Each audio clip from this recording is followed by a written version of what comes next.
Assalamualaikum warahmatullahi wabarakatuh.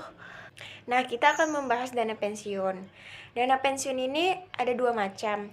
Yang pertama, dana pensiun konvensional, dan yang kedua, dana pensiun syariah.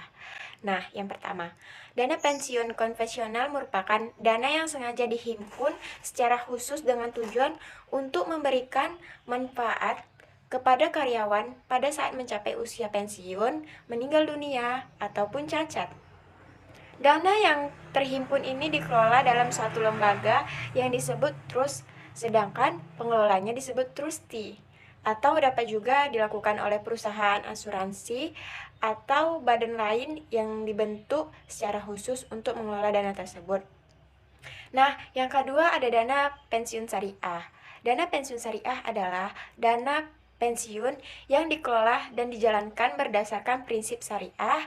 Pertumbuhan lembaga keuangan syariah di Indonesia secara lambat tetapi pasti juga mendorong perkembangan dana pensiun yang beroperasi sesuai dengan prinsip syariah. Sampai saat ini, dana pensiun syariah berkembang pada dana pensiun lembaga keuangan atau DPLK yang dilaksanakan oleh beberapa bank dan asuransi syariah. Kemudian, asas-asas dana pensiun. Dalam pengelolaan dana pensiun, pemerintah mengandung asas-asas berikut. Yang pertama, penyelenggaraan yang dilakukan dengan sistem pendanaan. Dengan asas ini, penyelenggaraan program pensiun baik bagi karyawan maupun bagi pekerja mandiri harus dilakukan dengan pemupukan dana yang dikelola secara terpisah dari kekayaan pendiri sehingga cukup untuk memenuhi pembayaran hak peserta. Pemupukan dana tersebut bersumber dari iuran dan hasil pengembangannya. Oleh karena itu, pembentukan cadangan pensiun dalam perusahaan untuk membiayai pembayaran manfaat pensiun tidak diperkenankan. Yang kedua, pemisahan kekayaan dana pensiun dari kekayaan pendiri. Kekayaan dana pensiun harus dipisahkan dan kekayaan pendiri dengan demikian. Tidak diperkenankan adanya pembentukan cadangan pensiun dalam pembukuan pendiri atau perusahaan. Ketiga, kesempatan untuk mendirikan dana pensiun karyawannya. Setiap pemberi kerja memperoleh kesempatan untuk mendirikan dana pensiun bagi karyawan. Keputusan untuk membentuk dana pensiun merupakan tindak lanjut dari prakarsa pemberi kerja yang menjanjikan manfaat pensiun bagi karyawannya. Janji itu membawa konsekuensi pendanaan, yaitu timbulnya kewajiban pemberi kerja untuk membayar iuran. Yang keempat, penundaan manfaat penghimpunan dana dalam penyelenggaraan program pensiun dimaksudkan untuk memenuhi pembayaran hak peserta yang telah pensiun agar kesinambungan penghasilan terpelihara. Sejalan dengan itu, berlaku asas penundaan manfaat yang mengharuskan pembayaran hak peserta hanya dapat dilakukan setelah peserta memasuki masa pensiun dan dapat diberikan secara berkala. 5. Pembinaan dan pengawasan. Pengelolaan dan penggunaan kekayaan dan pensiun harus dihindarkan dari pengaruh kepentingan-kepentingan yang dapat mengakibatkan tidak tercapainya maksud utama dari pemupukan dana, yaitu memenuhi kewajiban pembayaran hak peserta. Di samping pengawasan yang dilakukan oleh Direktorat Dana Pensiun, Departemen Keuangan, dan pelaksanaan sistem pelaporan, pengawasan dilakukan pula melalui kewajiban para pengelola dana pensiun untuk memberikan informasi kepada para pesertanya. Yang keenam, kebebasan. Maksud asas ini adalah kebebasan untuk membentuk atau tidak membentuk dana pensiun. Berdasarkan asas ini, keputusan membentuk dana pensiun merupakan prakarsa pemberi kerja untuk menjanjikan manfaat pensiun bagi karyawan. Dengan demikian, prakarsa tersebut harus didasarkan pada kemampuan keuangan pemberi kerja. Kemudian, landasan hukum operasional dana pensiun. Program dana pensiun di Indonesia dilaksanakan oleh lembaga pemerintah maupun swasta. Pelaksanaan dana pensiun pemerintah di Indonesia antara lain Jamsostek, suatu program kontribusi tetap wajib untuk karyawan swasta dan BUMN di bawah Departemen Tenaga Kerja dan Transmigrasi. Sedangkan untuk landasan hukum operasional dana pensiun syariah, dalam konteks regulasi, misalnya, jika perbankan asuransi obligasi dan reksadana syariah sudah banyak memiliki peraturan dan juga dukungan fatwa DSN MU halnya dengan dana pensiun syariah. Menurut seorang konsultan ekonomi syariah yang juga seorang praktisi, Izzuddin Abdul Manaf LCMA, belum ada satupun peraturan dan fatwa yang mendukung sehingga regulasi sebagai kerangka operasional dana pensiun syariah hanya mengacu pada peraturan dana pensiun yang umum dan fatwa MUI yang juga umum, tidak bersifat khusus. Hal ini pula lah yang menjadi salah satu faktor lambatnya pertumbuhan dana pensiun syariah di Indonesia. Tujuan dan fungsi program pensiun. Tujuan penyelenggaraan program pensiun, baik dari kepentingan perusahaan, peserta, dan lembaga pengelolaan pensiun, dapat dijelaskan sebagai berikut. Yang pertama, tujuan pemberian dana pensiun ini bagi perusahaan sebagai pemberi kerja. Ada kewajiban moral, yaitu perusahaan mempunyai kewajiban moral untuk memberikan rasa aman kepada karyawan. Kewajiban moral tersebut diwujudkan dengan memberikan jaminan ketenangan atas masa depan para karyawan. Karyawan yang sudah memasuki usia pensiun tidak dapat dilepas begitu saja. Perusahaan masih memiliki tanggung jawab moral terhadap mereka.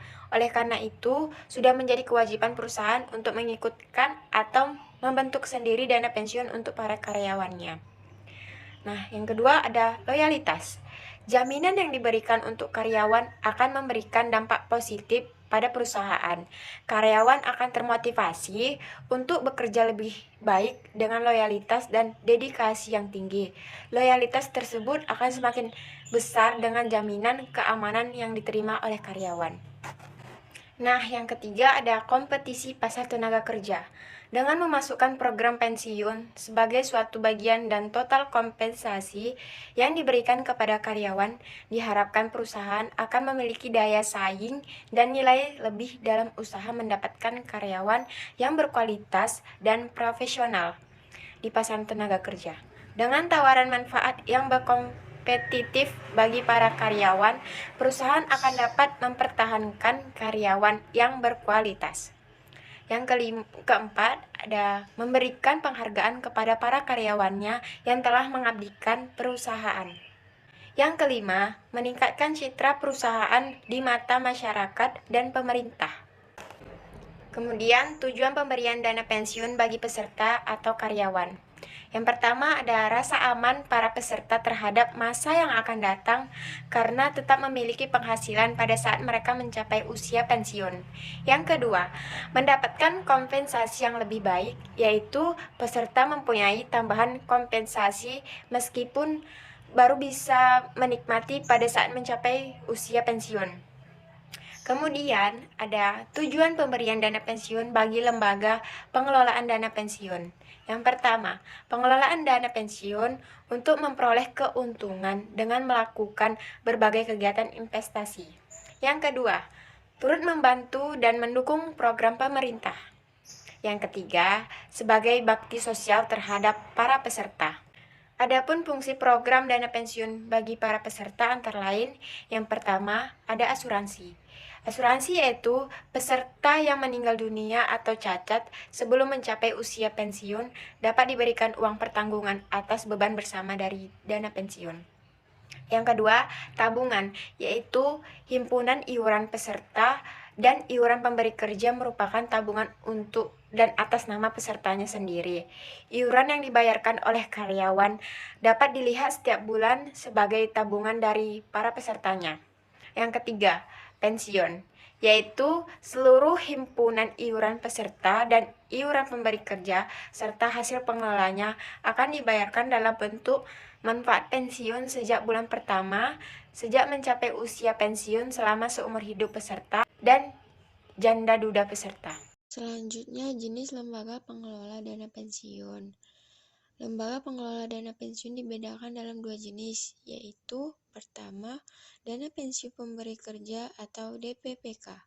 DPPK dibentuk oleh orang atau badan yang memperkerjakan karyawan untuk menyelenggarakan program pensiun.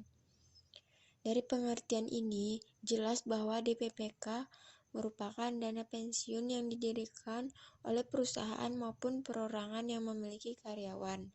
Perlu dijelaskan bahwa pendiri dan penyelenggara program pensiun melalui dana pensiun oleh pemberi kerja sifatnya tidak wajib.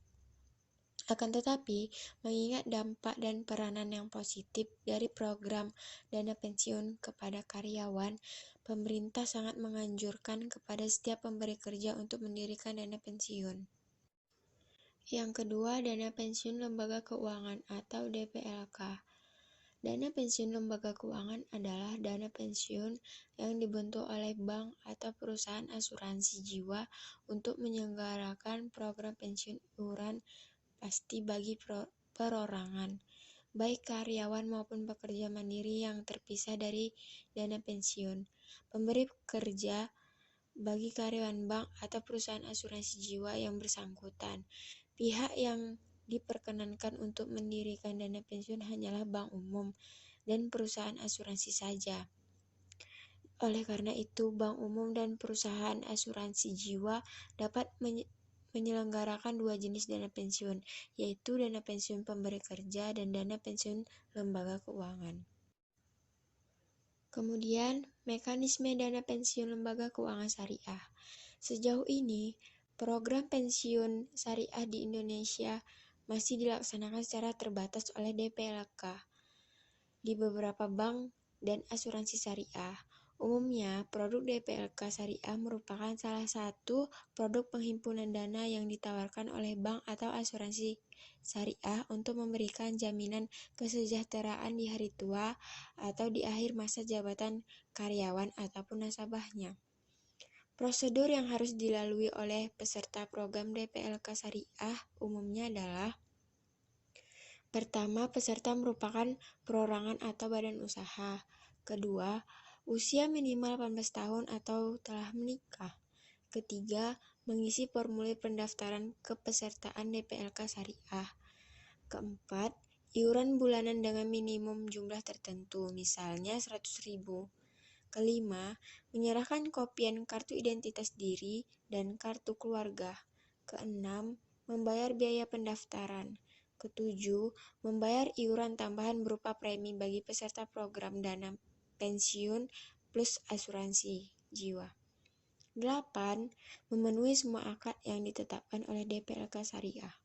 Kebijakan dan kendala pengembangan dana pensiun syariah. Pengelolaan dana pensiun yang sesuai dengan ajaran Islam akan memiliki banyak manfaat bagi masyarakat, khususnya masyarakat yang loyal terhadap syariah. Al-Quran sendiri mengajarkan umatnya untuk tidak meninggalkan keturunan yang lemah dan menyiapkan hari esok agar lebih baik. Ajaran tersebut dapat dimaknai sebagai pentingnya pencadangan sebagian kekayaan untuk hari tua atau hari kedepannya. Hal ini sangat penting, mengingat setelah pensiun, manusia masih memiliki kebutuhan dasar yang harus dipenuhi. Dengan pencadangan tersebut, ketika seseorang memasuki masa kurang produktif, masih memiliki sumber pendapatan. Dana pensiun syariah memiliki potensi besar untuk berkembang di Indonesia dengan sejumlah alasan. Yang pertama, masih sedikit sekali proporsi masyarakat yang mau mengikuti program dana pensiun, kecuali pegawai negeri yang secara otomatis menjadi anggota Taspen dan Askes. Pegawai swasta dan pegawai mandiri atau wira swasta yang jumlahnya sangat besar, sangat potensial untuk menjadi target pasar program dana pensiun syariah. Yang kedua, dengan berkembangnya lembaga keuangan dan bisnis syariah, tentunya SDM yang bekerja dalam institusi tersebut menjadi pasar khusus yang jelas bagi dana pensiun syariah. Yang ketiga, rasa percaya, rasa memiliki, dan kesadaran masyarakat terhadap pentingnya industri keuangan dan bisnis syariah yang terus membaik akan menjadi modal dasar yang penting untuk terus memperbesar konsumen dan nasabah yang loyal, terutama bagi dana pensiun syariah. Untuk itu, kebijakan dan program akselerasi sangat dibutuhkan untuk mempercepat pertumbuhan dana pensiun syariah. Kebijakan dan program tersebut diharapkan mencukupi untuk dapat mendorong pertumbuhan dari sisi supply dan demand secara seimbang dan memperkuat permodalan, manajemen, dan sumber daya manusia bagi dana pensiun syariah.